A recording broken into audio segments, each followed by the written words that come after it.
शक्ति सिंह को राजधानी से तो महाराणा प्रताप सिंह जी ने निकाल दिया था, परंतु अपने हृदय से न निकाल सके थे। अनेक दुर्गुणों के रहते हुए भी एक बहुत बड़ा गुण शक्ति सिंह में था, वह थी निर्भीकता। सैकड़ों शत्रुओं के बीच घिरकर भी शक्ति सिंह कभी पीठ न फेरते थे। भागने के लिए उनके पैर ही न उठते थे। वे जितने उद्दंड थे उतने बड़े वे वीर भी थे। महाराणा प्रताप सिंह के सरदारों में शक्ति सिंह का अभाव दूर करने वाला कोई न था।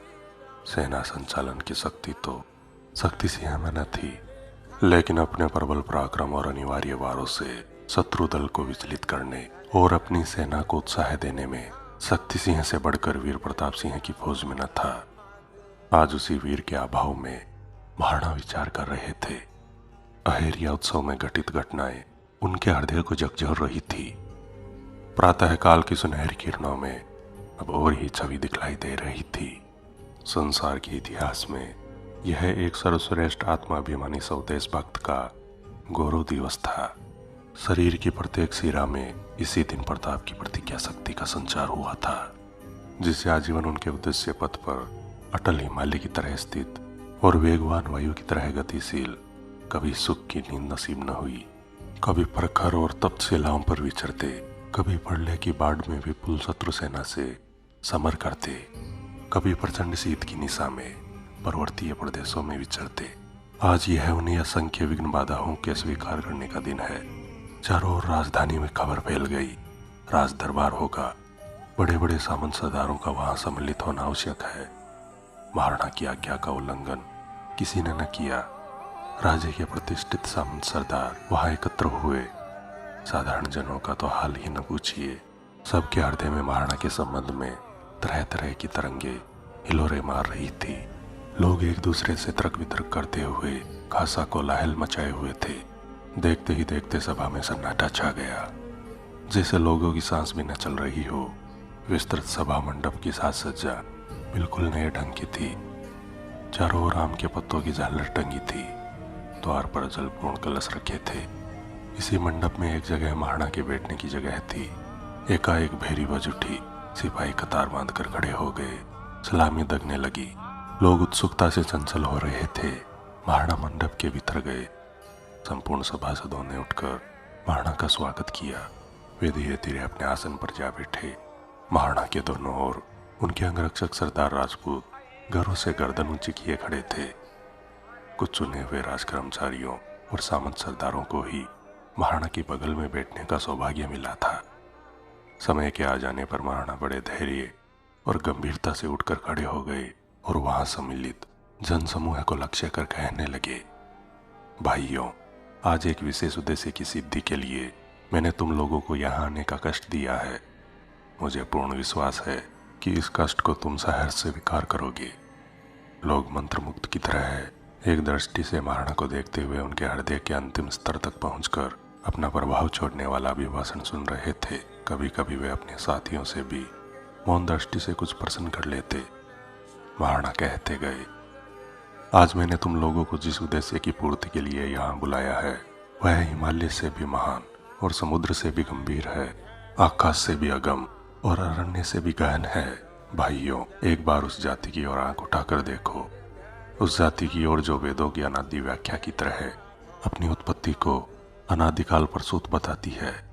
भगवान श्री रामचंद्र जी को भगवान श्री कृष्ण को जन्म देने का गर्व करती है। देखो, आज कुछ ही शताब्दियों के अंदर कितना घोर परिवर्तन हो गया। उस जाति को आदर्श से भ्रष्ट, धर्म से पतित, सहानुभूति से बहिष्कृत, देश की हिताकांक्षा से विमुख और तुर्कों की सेवा में तत्पर होते देखकर क्या कभी कोई सच्चा देशभक्त एक क्षण के लिए भी स्थिर रह सकता है? भाइयों, आज हिंदू जाति के दुर्भाग्य के कारण उसके मुख्य सभी आधार मूलों के आश्रय में अपनी दीनता के दिन काट रहे हैं। आज ऐसा कोई नहीं जिसे भारतवर्ष अपनी जाति का सरताज, अपने अपमान का बदला चुकाने वाला स्वाधीन सम्राट समझे। महाराणा कहते गए, जिस प्रकार प्रलय की अग्नि चारों ओर से पर्वतीय प्रदेश को घेर कर जलाती है, आज हम उसी तरह चारों ओर से घिरे हुए हैं। और तभी तक हमारा अस्तित्व है जब तक हम अपनी स्वतंत्रता के साथ अपनी जननी जन्मभूमि की गोद में सुख से विचरण करते हैं। हमारे देश के कुछ हतश्री महाराजाओं को हमारी यह स्वतंत्रता पसंद नहीं। वे अपनी तरह हमें भी गुलाम बना लेना चाहते हैं। यह मनुष्यों की प्रकृति है। भाइयों, तुम्हारे जैसे माता के गर्वीले लालों के रहते क्या मैं यह आशा करूं कि एक दिन मुझे भी तुर्कों की गुलामी के लिए साजो सामान से तैयार होकर जाना पड़ेगा? नहीं, कभी नहीं। एक भी राजपूत जब तक मेवाड़ की भूमि पर महाराणा की सेवा के लिए जीवित है, तब तक महाराणा का केसाग्र भी तुर्क स्पर्श नहीं कर सकते। हम फिर तुर्कों को अपनी चमकती हुई तलवारों का पानी दिखलाएंगे। फिर मेवाड़ के वक्ष पर जौहर होगा। इस बार मेवाड़ का बच्चा बच्चा माता के उद्धार के लिए बलिवेदी पर चढ़ जाएंगे। हमने निश्चय किया है कि जब तक चित्तौड़ की पराधीनता दूर न होगी, जब तक हम उसे उसी दिव्य रूप में न देख लेंगे, तब तक उसके दुख में हम भी शोक चिन्ह धारण करेंगे। तब तक हमारा ब्रह्मचर्य व्रत रहेगा। हम किसी तरह का आनंद मंगल न मनाएंगे, नक और बाल न काटेंगे। सोने और चांदी के बर्तनों में हम अब तक भोजन करते आए हैं, परंतु अब हम पत्तल में भोजन किया करेंगे। महलों में हमें अब तक आनंद के ही साधन मिलते आए हैं और हम उनसे अपने उस तरकारियों को भूलते गए। अब हम उन महलों में रहना भी छोड़ देंगे। राजवेश की भड़क और चकाचौंध से लोगों पर व्यर्थ प्रभाव डालने की दृष्टा न करेंगे। सब भाइयों की तरह मामूली पोशाक, साधारण रहन सहन के साथ कुटिया में जीवन बिताएंगे। लोगों पर जैसे वशीकरण मंत्र का प्रभाव पड़ रहा हो, जैसे देवताओं में भी इतना बड़ा चरित्र बल न हो, महर्षियों में भी इतना कठोर त्याग न हो, लोग गंभीर श्रद्धा की दृष्टि से उस महावीर महात्यागी की पवित्र वाणी को सुनने लगे। महाराणा कहते गए, जब तक चित्तौड़ का उद्धार न होगा, तब तक हम किसी प्रकार का उत्सव न करेंगे, कोई त्योहार न मनाएंगे। हमारे सामने जो नगाड़ा बजता हुआ जाता था, अब वह वैसे न बजेगा। अब वह हमारी सेना के पीछे बजा करेगा। सहस्त्रों व्याकुल कंठ महाराणा को धन्यवाद देने लगे। सब लोगों ने भक्तिपूर्वक महाराणा को प्रणाम किया। सभा समाप्त की गई। लोग महाराणा के गुणगान करते हुए आनंद से अपने अपने घर पहुंचे और बात की बात में महाराणा के त्याग और प्रतिज्ञा की खबर राज्य भर में फैल गई। दूसरे हिंदू राज्यों में भी महाराणा की उदारता और प्रजावत्सलता की कथाएं बड़ी तेजी से फैलने लगी। दोस्तों, वीर शिरोमणि महाराणा प्रताप सीरीज का यह 7वां भाग आपको कैसा लगा? कृपया लाइक एवं कमेंट जरूर करें।